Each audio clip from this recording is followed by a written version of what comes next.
Your commentator is James Coy.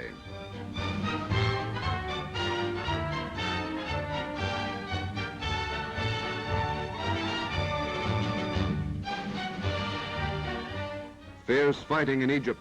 British and Nazi armies battle furiously before the gates to the Near East, the vitally strategic land of the pyramids.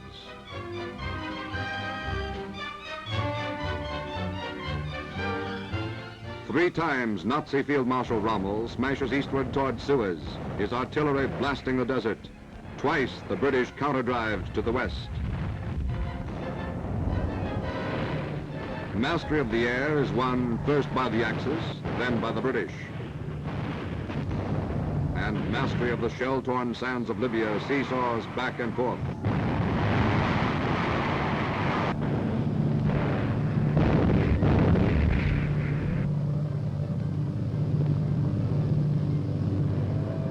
There goes the Alert, and hardy desert fighters come from dugouts on the double to man the anti-aircraft batteries.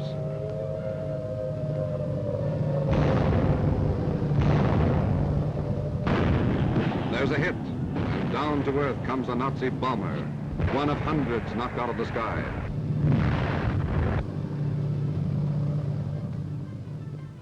Cautiously, a soldier looks for signs of life, but there are no survivors. The defenders of Libya and Egypt reach their critical front when Rommel's columns clash with the British in the desert wilderness between Bir Hakeim and the coast. Here, American General Grant tanks get their baptism of fire. On the burning desert, first the tanks advance, then a smoke screen shields the advancing troops.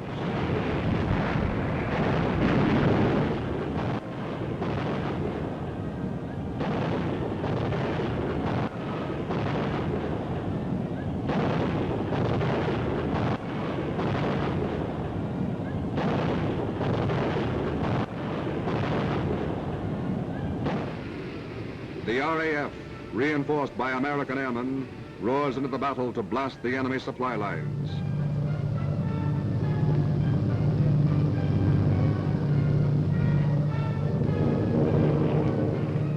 Now they're over the target. A German supply base and unprotected. A bombardier's dream. Here go the eggs. Then follows the flowery pattern of destruction in the hot sands below.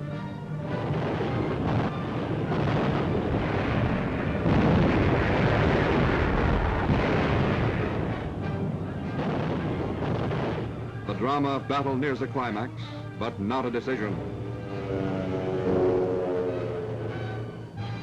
Out of action, this German tank stopped the shell. Rommel's battered forces are halted and pushed back. His air power is reduced. Field artillery pieces are battered, some beyond repair. The medical corps is constantly on the alert to administer to those who can be attended on the field. The more seriously injured are moved slowly to the rear in lumbering ambulances. And here is something of the fortunes of war. The best of fighting men sometimes are forced to surrender. Rommel's second in command, the Nazi General Ludwig Kruvel, salutes his captor. The war is over for these men who would like to be going back to Rome and Berlin, but they're on their way to internment. A British prison camp is at the end of the rainbow for them.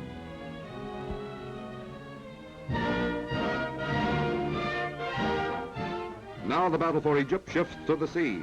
Britain desperately needs supplies and reinforcements for her valiant Eighth Army. A convoy from Gibraltar approaches the hot spot of the Mediterranean, the narrow straits between Tunis and Sicily. German and Italian dive bombers and torpedo planes begin the attack, and there's a close one.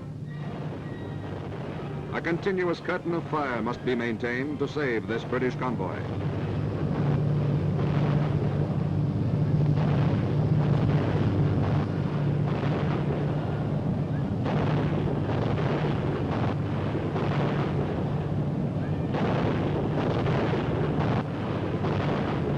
But the enemy is under the sea, too. Listening devices detect the sound of submarines close by. Destroyers answer with depth bombs.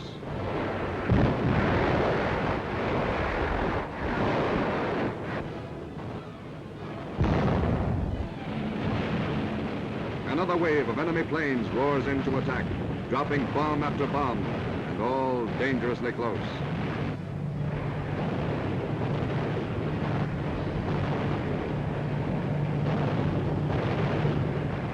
A gun crew makes a direct hit. It's one of El Duce's war eagles whose wings are clipped forever.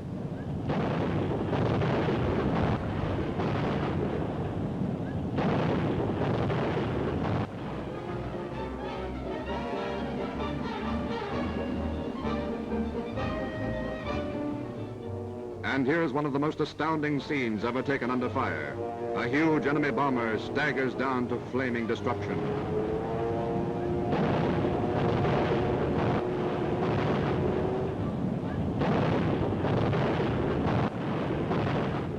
Dusk approaches, and destroyers begin to lay down a smoke screen as reconnaissance planes report naval units moving into attack. The coming of night only brings on more intense action.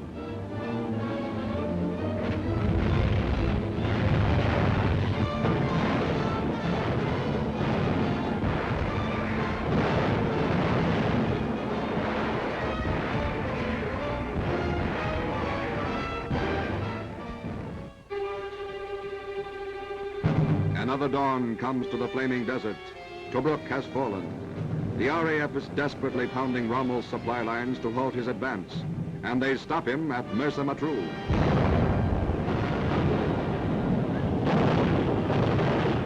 Mastery of the air still belongs to Egypt's defenders, but neither side has mastery over the blinding, choking sandstorms that torture men and machines alike.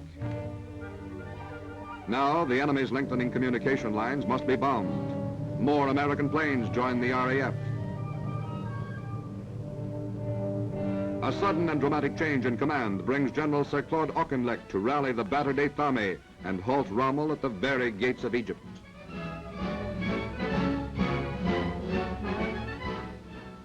Supply lines for Auchinleck's men are short, and reinforcements pour in from Cairo and Alexandria. There is a constant rumble of heavy trucks all through the back areas.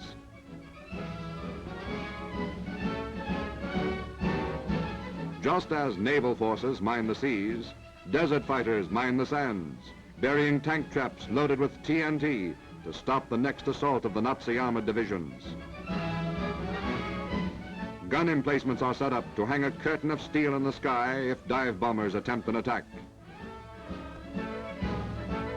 A fearless cameraman pictures the shelling of a supply train in the thick of the fighting. Tanks and trucks get through the shell fire to provide desperately needed reinforcements. The Nazi artillery, firing blindly, harasses Auchinleck's men and machines constantly. Here goes an American plane to join a squadron with orders to disrupt the thinning lines of enemy communications.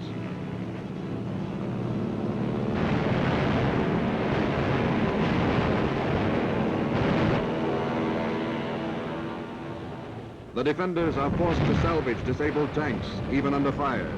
They have lost far too many in the retreat from Tobruk to wait for another convoy to bring more. This one's too close for comfort.